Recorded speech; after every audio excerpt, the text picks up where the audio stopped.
Oh, okay. This one's going to be a little bit different today. This is going to be old school radio reviews, and I'm going to try to talk about the Shadow Radio Show.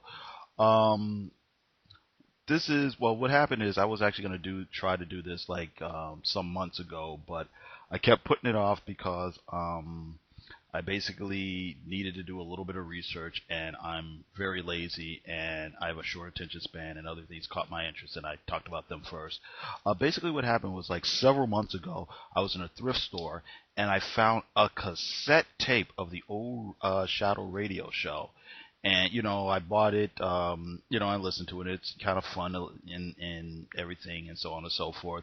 The thing is about this actual physical product that I got, it came out on a cassette tape. Try to find cassette tapes these days, and there's absolutely no information on the cover or anything like that. All it says is the shadow. Who knows what evil lurks within a heart of men? And there's an illustration of the shadow, and then it says side one, League of Terror, side two, Sabotage. Then it says Condé Nast Publications, 1992, copyright 1992, Great America Audio Corps. And that's all it says. It doesn't tell you anything about the character, who he is, what he does, uh, the history of the character. It doesn't tell you anything about the radio show or, when it came out or who wrote any of the episodes or who the actors were or any of that type of stuff. If I hadn't already known a little bit about the Shadow, I just as easily would have assumed this was like, I don't know, a music thing. This could be DJ Shadow. Remember him? Another goofy thing is it says on the cover here, side one, League of Terror, side two, Sabotage, but the actual tape on the inside is side one, Bride of Death, side two, The Temple Bells. So like I said, I had to kind of like try to find out a little bit about this thing that I have here. For people who don't know, the Shadow is this old pulp hero that goes back to the 30s, and he's a guy in like a trench coat. He's got a trench coat, a black hat, kind of a semi-mask covering the bottom part of his face, and his whole thing is bringing down mobsters and saboteurs and things like that. No gimmicks or anything like that, or no obvious gimmicks. He's just got two pistols in his hand, and that's basically who it was. But when it was vigilante type guys from the old days, he kind of came out of that same era that Tarzan came out of, and Doc Savage and the Green Hornet, and all those type of people, and all these people who were kind of like precursors to like modern day action heroes and modern day superheroes to some extent as well. The little bit I know is the character goes back to the early 80s, or not early 80s, early 30s.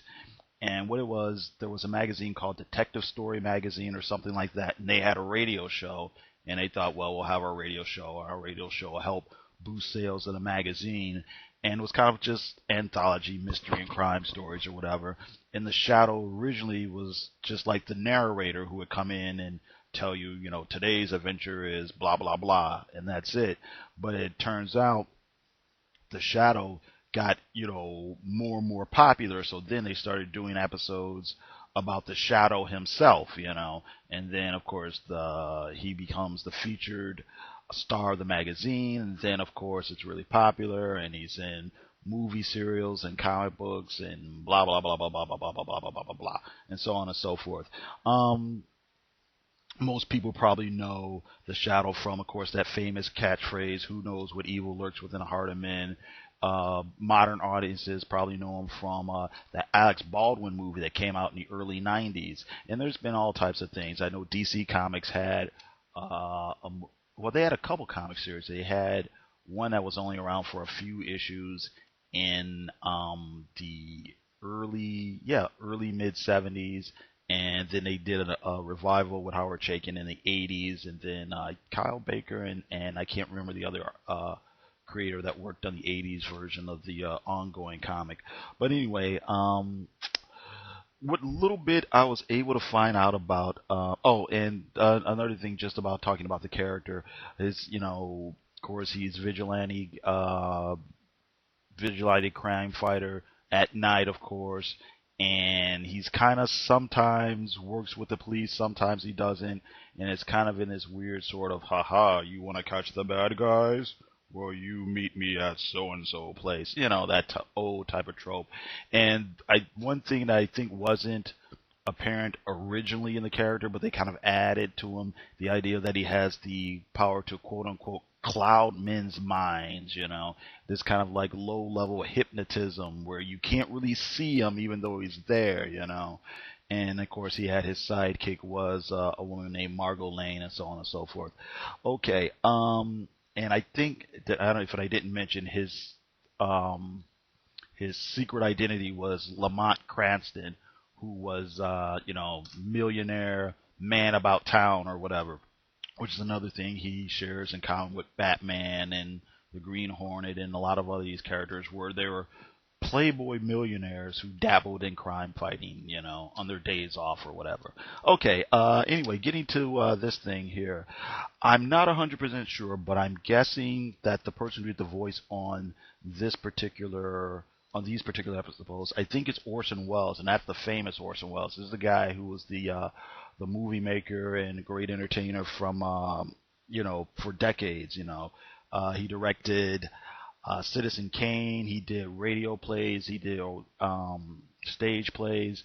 I remember when I was younger, I just barely remember when he used to do TV commercials for, I can't even remember the name of the company anymore, but it was we used to sell no wine before its time. Another thing somebody might think is interesting, if you've ever watched the Animaniacs or Pinky and the Brain's kind of voice is basically a caricature of Orson Welles. As a matter of fact, there's a episode of Pinky and the Brain where Pinky and the Brain are doing like voiceovers and things like that.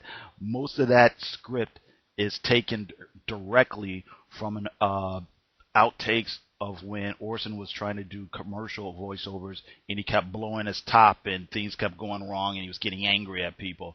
And, that's the whole thing of, no, you didn't say that. He did. Your little friend in there. And stuff like that. I don't know. I just think that's funny. I believe the person who did the voice of Margot Lane in this might have been Agnes Moorehead.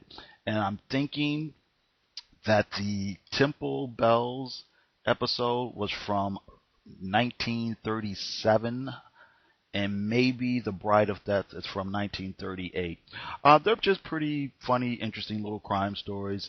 The Bride of Death story is basically the Shadows got to bring down this cult leader who's committing these murders in the name of some pagan god or whatever. And the Temple Bells had this really interesting thing going on where there's drugs on the street, and this rich guy's son is all caught up, and he's a junkie. And we find out the person who's behind it is this woman who seems to have the same sort of abilities as a Shadow. His hypnotism doesn't work on her. And matter of fact, her little semi-hypnotism powers might be a little bit stronger, so he has to figure out a way to outwit her and save everybody from the opium that's on the streets or whatever. I can't even remember if they called it opium. But the thing that I think is interesting in both of these stories, the bad guys, and I don't think this was deliberate racism on the part of the writers or whatever, but there's all this talk about things, the mysterious Orient, and the female bad guy in the one story talks with this messed up, fake, oh, soul, Mr. Chateau type accent. And, the same thing or similar thing with the other story, the Temple Bells, or not the Temple Bells, the Bride of Death story, where the bad guy, of course, it's a strange cult, and of course, is somewhere from, the shadows of India and stuff like that. I think it's just maybe part of that culture where there's that kind of fear of the unknown, fear of other cultures.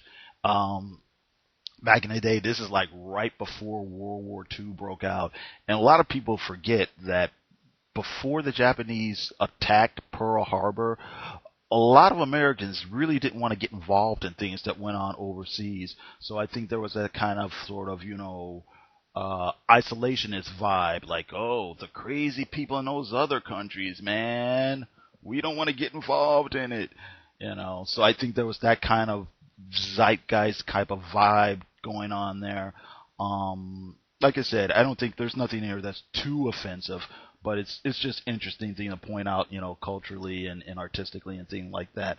Okay, what I'm gonna do is I'm going to, well, first of all, like I said, I got this on a cassette tape. You know, I'd be really shocked if you were able to walk into a store and buy it. I do know like Amazon, I just kind of clicked on there real quick, was selling like CD versions of like the old shows and things. So if you want to check it out, you could probably do that. What I'm going to try to attempt to do is put a link to where you can like download MP3 episodes for free. You know, just if you want to check out those old episodes for fun. So I just think it'd be a cool thing to check out. You know, if you like uh, old superheroes. I shouldn't say old superheroes, but if you want to know where a lot of those old superheroes came from and what influenced them, what influenced characters like Batman and so on and so forth. This Green Hornet movie is coming out real soon. Right now, I think DC is publishing a comic book called First Wave that kind of brings in like the Spirit and Doc Savage and so on and so forth. Once again, all these old characters and trying to reintroduce them to people again. So, you know, this is kind of like the roots of all that. So, okay, anyway, gotta thank you much for listening, you know. Check out my blog if you like. Leave any comments you want over there.